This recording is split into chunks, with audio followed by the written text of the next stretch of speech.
Hello students, welcome back in our NJ Scholars YouTube channel. मैं नीति Jain. Today we are starting a new chapter of class 12th NIOS chapter number 17. India, her past and future. When we talk about India past and future, we resemble the three words in our mind. That is our past. What was the India's past? India का past क्या था? When we talk about India past, that is present, and what will be the future. We will talk about the three positions of India. When we talk about the past, India's history is very important, and this is very dynamic history, and this is very important history, and we can say this is very beautiful as well as some pandemic history as well. But we talk about past, there was three phases for India. The first phase was ancient time. जो ancient time था, जिस time पर गुप्त साम्राज्य था, चंद्रगुप्त मौर्य का time था, that was the ancient time. जिस टाइम पर जो रूलर्स होते थे उनका एक रूल होता था, उनका राज होता था. When we talk about second phase, there was medieval period. ठीक है, जैसे मिडविल पीरियड के नाम से भी जाना जाता है, जो पीरियड मुस्लिम पीरियड था. ठीक है. The third period was the modern period. You can say that the Britishers period. जो ब्रिटिशर्स ने जब हमारे देश पे 200 साल राज किया था, द पीरियड वॉज दैट. तो एंशियंट पीरियड के अंदर, जैसे मैंने अभी आपको बताया, यहाँ पर चंद्रगुप्त मौर्य, जो ये पोजीशंस थी, उड़ीसा, इस टाइप के स्टेट्स पे चंद्रगुप्त मौर्य ने अपना राज किया था. तो वो एंशियंट टाइम था हमारा. उसके बाद धीरे धीरे क्या हुआ, मुगलों का साम्राज्य आया, मुगलों का हमारे देश में राज होने लगा. इस पीरियड को एक अच्छा पीरियड तो तब माना जाता है अकॉर्डिंग टू नेहरू, कि जब इसमें देखा जाता है कि there was too much youngsters, उनके अंदर एक क्यूरियोसिटी थी, youngsters want to do something, है ना. तो ये वाला पीरियड वो था. But that time there was some discriminations between the caste, gender, religion. तो यहाँ पर ये सब चीज़ें इंडिया को फेस करनी पड़ी थी. And at the British time there was some modernization. There was lots of things to learn, but they exploit the Indian resources, they exploit the Indian people, they exploit everything. तो ये हमारे India की एक bad history के अंदर count भी किया जाता है according to Nehru ji. But positive ये देखा जाता है कि ब्रिटिशर्स ने हमारे देश में कुछ पॉजिटिव चीज़ें करी. तो ये तो हमारी इंडिया की पास्ट के बारे में होता है. Present, the present is that कि what we are doing, what how we are living, and the future will be. The Nehru ji said कि हमारे इंडिया का फ्यूचर सिर्फ साइंस एंड टेक्नोलॉजी ही चेंज कर सकता है.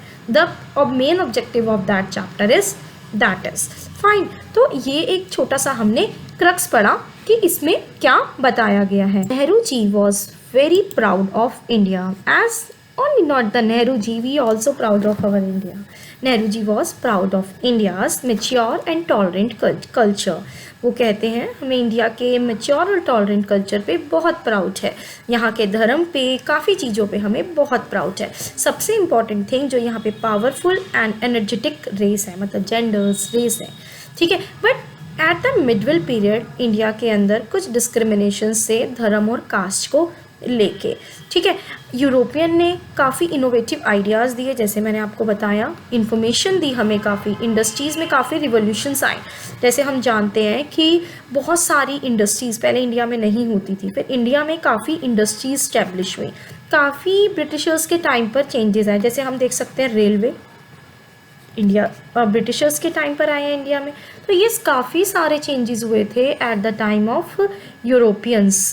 लेकिन उन लोगों ने हमारी कंट्री के जो रिच रिसोर्सेज थे उनका काफ़ी बैड यूज़ करा. History of India. Now we will talk about history of India. How was the history of India? As I told you in my summary as well, India has a brave and the dynamic history. Brave means लोगों ने बहुत साहस दिखाया उस time पर, and desire for freedom. It was known for having a civilization. इस एक civilization था. ठीक है, एक मेच्योर सिविलाइजेशन था इंडिया का. The people in medieval India were filled with curious. जो मिडवल इंडिया के लोग थे काफ़ी क्यूरियस थे एंड डिज़ायर टू लर्न. उनमें बहुत चीज़ें लर्न करने की इच्छा थी. लेकिन वही बात जैसे मैंने आपको बताई कि वहाँ पर काफ़ी प्रॉब्लम्स थी नेहरू जी के अकॉर्डिंग। उस टाइम पर कास्ट को लेके, कस्टम को लेके काफ़ी भेदभाव हुआ जाता था और वो ब्रॉड माइंडेड नहीं थे, ब्रॉड माइंडेड उनकी सोच नहीं थी। इसको लेके इंडियन की हिस्ट्री में काफ़ी प्रॉब्लम्स क्रिएट हुई। Nehru ji talked about the future of our country. Nehru ji mention करते हैं कि जो हमारा फ्यूचर है कंट्री का शुड बी बिल्ड होना चाहिए on the foundations laid in a past and present with truth and peaceful means. मतलब जो हमारी इंडिया का फ्यूचर है वो इस तरीके से बिल्ड होना चाहिए, जो हमारे पास्ट और जो फ्यूचर है उसको लेते हुए और उसके ट्रुथ एंड एक पीसफुल तरीके से, सच्चाई से और पीसफुल से हमारी इंडिया का फ्यूचर बिल्ड होना चाहिए। That was the future of our country. Nehru ji हमारी कंट्री के फ्यूचर के बारे में ये सब कहते हैं। अगर हम इस चैप्टर के बारे में और भी बहुत चीज़ें समझें तो वी शुड नो कि मेन चीज़ जो इस चैप्टर में ये कही गई है कि नेहरू जी के क्या व्यूज़ है, हमारी इंडिया का फ्यूचर कैसे होगा और किस तरीके से हमारी इंडिया के फ्यूचर ग्रोथ कर सकता है। वो ये कहते हैं अगर हम साइंस एंड टेक्नोलॉजी के ऊपर, साइंस एंड टेक्नोलॉजी अगर अपना बहुत कंट्रीब्यूशन करे तो इकोनॉमिक ग्रोथ हो सकती है और इंडस्ट्रियल ग्रोथ भी हो सकती है। जैसे आज हम देख रहे हैं it is happening, science and technology की वजह से, रोबोटिक्स की वजह से इकोनॉमी के अंदर बहुत ग्रोथ है, इंडस्ट्रीज़ में बहुत ज़्यादा ग्रोथ है। तो ये इन्होंने इसमें कहा है, उस टाइम पर उन्होंने अपने ये ओपिनियन दिए थे। India now is a highly mixed image of hope. है ही इंडिया के अंदर एक क्या है, एक हाईली इमेज है होप की, पेन की, एक प्रोग्रेस की, राइजिंग टुगेदरनेस, जो हम एक साथ राइज कर सकते हैं, एक साथ उस चीज़ को आगे बढ़ा सकते हैं। तो this is all about the chapter and ये थोड़ा सा एक ग्लेंस दिया है चैप्टर का कि कास्टलेस सोसाइटी को बनाने के लिए लोगों को अपने आप को चेंज करने की ज़रूरत है और कास्टलेस प्रॉब्लम्स, जो कास्ट की जो प्रॉब्लम्स होती हैं उसको रिमूव करने की बहुत ज़्यादा ज़रूरत है। कंक्लूजन इज़ दैट, कंक्लूजन जो मैंने अभी आपको बताया, the main conclusion is that science and technology ही के अंदर एक एबिलिटी है प्रॉब्लम्स को सॉल्व करने की। फाइन, एक state of conclusion and conflict, एक वैल्यूज़ प्रोग्रेस करने के लिए गांधी जी ने भी इसमें अपना एक मॉडल दिया है। उन्होंने एक शांति से, पीसफुल तरीके से इंडिया को सुधारने की कोशिश करी है। Now if we talk about important questions, so we talked about that type of questions. इस चैप्टर के ये कुछ इंपॉर्टेंट क्वेश्चंस हैं जिसको हम समझेंगे इस वीडियो के अंदर। The what aspect of ancient India fill Nehru with pride and wonder gives us. Nehru ji किन 5 एक्सपेक्ट से इंडिया में एक प्राइड फील करते हैं, प्राउड फील करते हैं। वो कहते हैं इंडिया की एक स्ट्रॉन्ग और एनर्जेटिक रेस है वहाँ पर। फाइन, ईगर टू नो, हर कोई जानना चाहता है। स्पिरिट ऑफ क्यूरियोसिटी, जैसे मैंने आपको बताया मिडविल पीरियड के अंदर दे सेड जो यंगस्टर्स थे उनके अंदर एक क्यूरियोसिटी थी चीज़ों को जानने की। Their civilization was natural and tolerant, उनका जो सिविलाइजेशन था, मतलब एक जो बदलाव आया, that was natural and tolerant. They were searching truth and spiritual knowledge, वो स्पिरिचुअल चीज़ों को एंड नॉलेज को इसमें सर्च करते हैं। तो this is very important question of that chapter. Now the next question is what negative effects have Western invasion had on our country? क्या positive और नेगेटिव इफ़ेक्ट्स हुए थे? जैसे मैंने अभी आपको बताया जो वेस्टर्न्स हमारी कंट्री में आए थे, Europeans, that was the third period जो मैंने आपको बताया ब्रिटिशर्स का पीरियड था। उस टाइम के क्या पॉजिटिव और क्या नेगेटिव इम्पैक्ट्स पड़े थे, that is very important question. ठीक है, पॉजिटिव इफ़ेक्ट्स ये थे कि उन्होंने हमें फ्रेश आइडियाज़ दिए, इंडस्ट्रीज़ में काफ़ी सिविलाइजेशन आया, नया बदलाव आया इंडस्ट्रीज़ के अंदर। जैसे मैंने अभी आपको बताया कि रेलवे भी वो लेकर आए, that was the always a positive point. Education को काफ़ी प्रमोट किया, हमारी कंट्री में लॉ वही लेकर आए, कॉन्स्टिट्यूशन वही लेकर आए। ठीक है, तो वही है, तो वेस्टर्न्स ने काफ़ी पॉजिटिव चीज़ों में बदलाव किया हमारी इंडिया के अंदर। लेकिन कुछ नेगेटिव इफ़ेक्ट्स भी थे। नेगेटिव चीज़ें क्या थी, उन्होंने काफ़ी एक्सप्लोटेशन किया लोगों का भी, हमारी कंट्री के रिसोर्सेज का भी, है ना, कितना किया। हमारी एग्रीकल्चर जो थी उस टाइम पे ख़राब हो गई, और भी बहुत चीज़ें ऐसी हुई कि जो वेस्ट हो गई। जैसे हैंडीक्राफ्ट इंडस्ट्रीज़ थी वो एकदम से डिक्लाइन हो गई। क्यों? क्योंकि जो ये इंडस्ट्रियल्स का जो रिवोल्यूशन आया जिसकी वजह से हैंडीक्राफ्ट इंडस्ट्रीज़ पे बहुत बड़ा असर पड़ा था।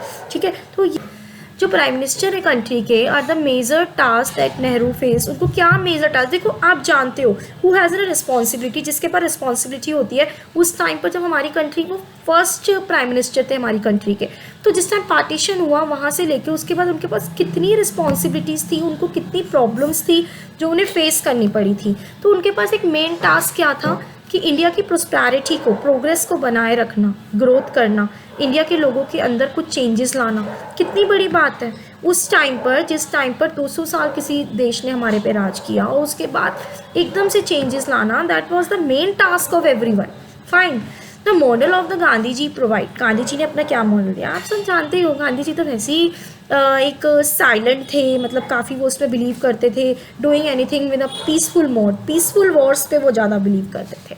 तो वो यही कहते हैं कॉन्टीन्यूटी, चेंजेस, उनका जो एडवांटेजेस था, जो ट्रुथ है, पीसफुलनेस है, वो एक काफ़ी रिवोल्यूशनरी चेंजेस ला सकता है और उनका ये मेथड काफ़ी काम भी आया। And the uses method and origin, कि वो चाहते थे कि इंडिया के लोगों के लिए इस तरह का। What role does Nehru give to science and technology? As I told you in my conclusion as well, Nehru ji ने साइंस एंड टेक्नोलॉजी के बारे में क्या कहा है। नेहरू जी ने साइंस एंड टेक्नोलॉजी को इस चैप्टर का एक इम्पॉर्टेंट पार्ट बताया है। उन्होंने कहा कि यही एक है जो कि प्रॉब्लम सॉल्व करेगा, लोगों की लाइफ को चेंज करेगा ऑल ओवर द वर्ल्ड। उस टाइम पे नेहरू जी ने ये बात कही थी, which is happening today, we can see in our all surrounding, it is very important for all, जो सभी के लिए बहुत ज़्यादा इम्पॉर्टेंट है। फाइन। तो ये एक इम्पॉर्टेंट क्वेश्चन है। The next is what is Nehru's vision of India in the future. Nehru ji का क्या विज़न है इंडिया के फ्यूचर के बारे में। उन्होंने कहा material progress should be her vast population, conflict that plays in an, जो लड़ाई झगड़े होते हैं रिलीजन को लेके, कास्ट को लेके, जेंडर को लेके, ये ख़त्म हो जाने चाहिए। उन्होंने कहा हमारी इकोनॉमी वाइब्रेंट होनी चाहिए, democracy should be sound pattern, democracy काफ़ी साउंड होनी चाहिए। He wants a casteless and casteless society, ठीक है। उन्होंने कहा कि जो हमारी सोसाइटी है वो कास्टलेस होनी चाहिए, there should be no discrimination, no bias, society should be casteless, ठीक है। मतलब वहाँ पे कास्ट को लेके कोई डिस्क्रिमिनेशन नहीं होना चाहिए। तो स्टूडेंट्स अगर आप एक ये वाला क्वेश्चन अच्छे से लर्न कर लो समझ के, और एक गांधी जी वाला जो गांधी जी का विज़न है, और जो पॉजिटिव और नेगेटिव इम्पैक्ट्स है, अगर आप ये 3 क्वेश्चंस अच्छे से कर लेते हो इस चैप्टर के, तो you have done the complete chapter. So अगर कोई भी इसको रिलेटेड कोई क्वेश्चन आता है तो you can make the questions accordingly, आप उसको उसके अकॉर्डिंग बना सकते हो। So that's all about the chapter. अगर आपको कोई भी डाउट है, अगर आपको और किसी वीडियो की चैप्टर की वीडियो चाहते हो तो यू कैन मैसेज अस।